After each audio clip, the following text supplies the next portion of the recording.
trybie interpelacji dotarłem do... In the course of an interpellation, I obtained documents proving that in the course of these 4 months, almost 360 incidents occurred, amounting to 7 million zloty. There were, of course, events that officially promoted the Opolskie voivodeship, but in reality, there was no lack of promotion of politicians at these events, especially the current marshal. Andrzej Buła of the Civic Platform organised picnics where, on the pretext of promoting the Opolskie voivodeship, speeches from Donald Tusk's allies were broadcast.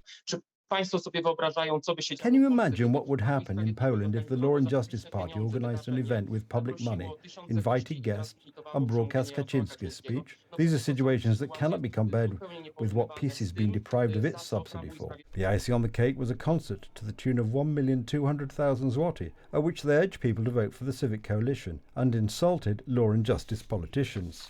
The statements made by the marshals were meant to welcome the audience who had come to the concert. They were spontaneous and accompanied by emotions related to the unique artistic event and the current political situation. This was the Deputy Marshal of the Opolskie Voivodeship's answer to the Council's questions. There are also serious legal doubts about Campus Poland, which was a venue for the promotion of Civic Coalition politicians, sponsored by the city of Olsztyn and the Germans, among others. Campus Polska Przyszłości nie jest żadną promocją. Campus Poland is not an advertisement for anyone. There are no party accents, and we made sure of that from the very beginning. However, the Adenauer Foundation and other organizations it supports are a matter of course, because we belong to the same political group.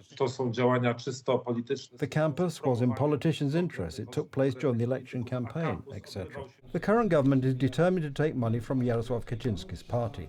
Hence the pressure on members of the State Electoral Commission in this matter. In my opinion, everything points to Law and Justice breaking the law and misusing public funds to support its campaign.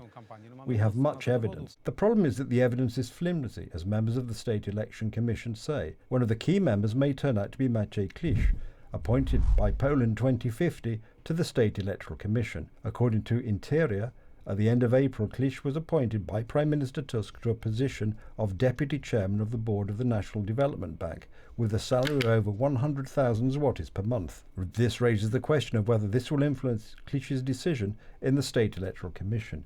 Klisz, who is a member of the National Electoral Commission and the Vice President of the Board of the National Development Bank, denies that he received the position from Tusk. Will you ask Interior for a correction? You know, it's a situation where I have nothing more to add at the moment.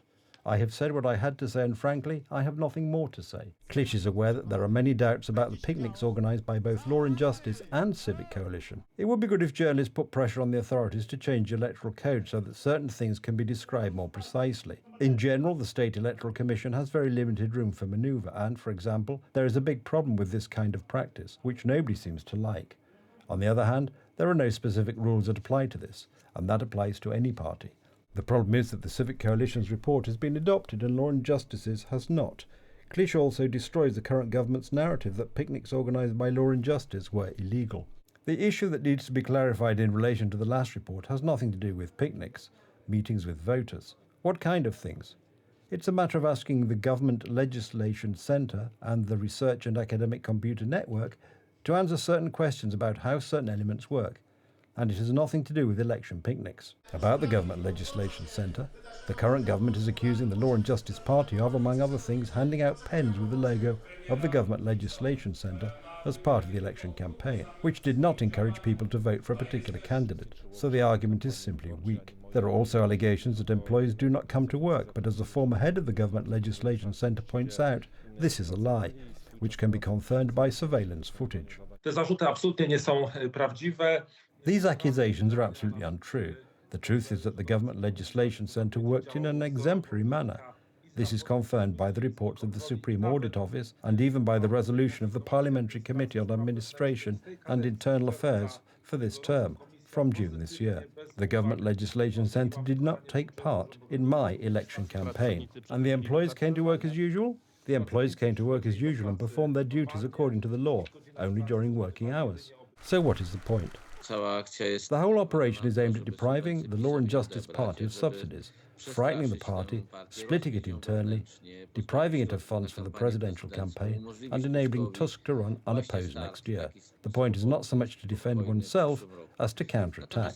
And this is something the Law and Justice Party cannot afford if it wants to continue as it is after the presidential elections. Adrian Boretsky, TV Republica.